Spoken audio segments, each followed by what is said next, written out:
J'ai senti quelque chose contre ma jambe. Moi, j'ai pas compris que c'était elle. Je savais pas ce que c'était, j'ai eu peur, tu sais, c'est machinal. Alors j'ai balancé ma jambe comme ça pour m'en débarrasser. C'était l'hiver, il y avait un poêle qui chauffait. Il y avait 2 pièces, donc j'ai été porter mes paquets dans la cuisine. Je les ai mis les uns à côté des autres. J'en ai défait 1 ou 2, je sais plus, je me souviens plus bien. Puis c'est seulement quand je suis revenue dans la pièce que j'ai vu qu'elle était contre le poêle. Elle bougeait pas, elle avait la joue toute cloquée. Ça m'a complètement paniquée. Bon, je sais plus ce que j'ai fait. Bon, après, je suis allée chez la voisine, j'espérais qu'elle m'aiderait, la gare, si tu parles. Tout ce qu'elle a trouvé à me dire, c'est « qu'est-ce que vous avez fait ?» Elle a dit qu'il fallait appeler les flics. C'est elle qui a fait, hein. Moi, j'étais dans mon coin, incapable de rien faire. Bon, après, les flics sont arrivés.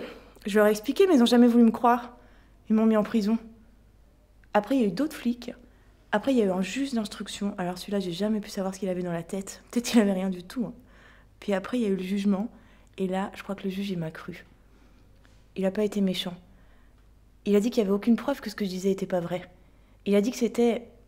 que lui, il pensait que c'était un affreux accident. Tu sais quoi? Je crois que Léon peint sérieusement pour son nouveau copain. Je crois qu'elle est amoureuse. Il doit être vraiment super. Ben, t'en fais une tête? Ce que tu as écrit me déplaît vraiment. Mon scénario? Tu t'es fortement inspiré d'Eliott et moi, non? Oh, vaguement. Pas si vaguement, c'est frappant. C'est comme ça que tu nous vois. Tu empruntes la vie des gens, leur caractère. C'est de la pure fiction. Tout est vrai, les dialogues, les situations, tout. C'est bourré de détails intimes sur Eliott et moi. Cette conversation qu'on a eue au sujet de l'adoption. C'est Lee qui m'a raconté. Faut croire que tu lui en avais parlé. J'ai conservé le principe en stylisant. Je vois pas comment Lee aurait pu savoir ce genre de choses, je lui raconte pas tout. Je vois que j'ai touché le nerf sensible. Tu me décris comme une égocentrique, une autocrate. C'était pas mon intention, je te le jure. Mais c'est vrai, tout le monde se repose sur toi pour tout. T'es tellement généreuse. C'est pas une critique, nous t'adorons et nous avons de la gratitude pour toi. C'est une belle façon de me le montrer. Oh, j'en ai marre de cette discussion, j'ai rien fait de mal. J'ai la permission de parler avec vous, de tout. Sans restriction, sans témoin. Chic. On me l'a refusé 3 fois. J'ai fini par l'avoir. C'est gentil d'avoir insisté. C'est pour mon plaisir. Votre mère? Encore envoyer une dépêche, viendra pas. Ah bon? Votre eczéma? Pire. Le reste? J'ai plus de règles, mon estomac est en capilotade.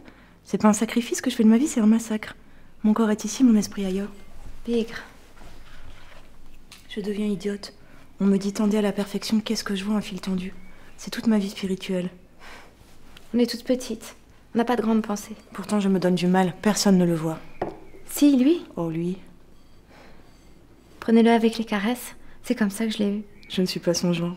Vous lui plaisez. Il ne vient pas à mes rendez-vous. Il se cache. Il va revenir. Il n'est pas loin. Alors là, je ferme ma porte. Il se traînera à vos pieds. Oh oui, à genoux lui aussi, ça lui fera du bien. Il vous m'en dira un regard. Oh oui, oui. On est tombé sur la tête. On en pince pour un type qui est mort il y a 2000 ans. On n'est même pas sûr qu'il a existé. Mais si, mais si. Ça, c'est de l'imagination. Si vous saviez ce que je fais la nuit. Tu as vu comme Ève ne perd pas une occasion d'étaler sa science à tout bout de champ? C'est tout de même moi qui ai commencé. Toi, c'était normal, tu parlais de ton métier en répondant à une question. Mais elle, c'était par pur pédantisme. Ça a frappé papa. Quand il allait dans ma chambre voir les photos de mon frère, on a un peu parlé de toi. Il dit que tu ne fais pas preuve du tout. Tu sais, on se fait une idée des professeurs.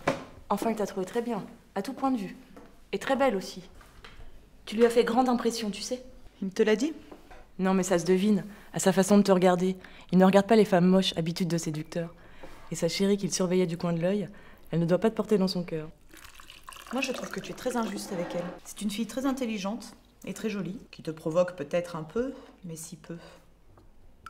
Mais gentiment. Et tu appelles ça gentiment? Enfin, tu essaies toujours d'arrondir les angles et c'est très bien. Tu vois, c'est une fille comme ça qu'il faudrait pour mon père.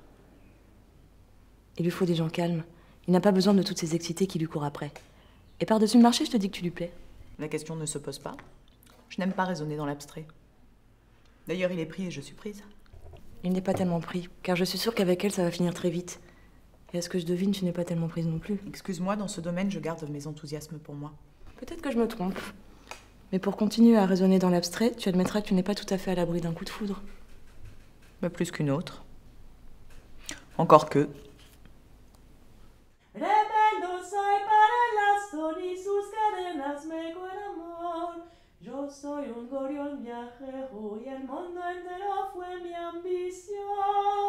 Igual que baldosas flojas al pico si alguien me pone el pie. No sé querer.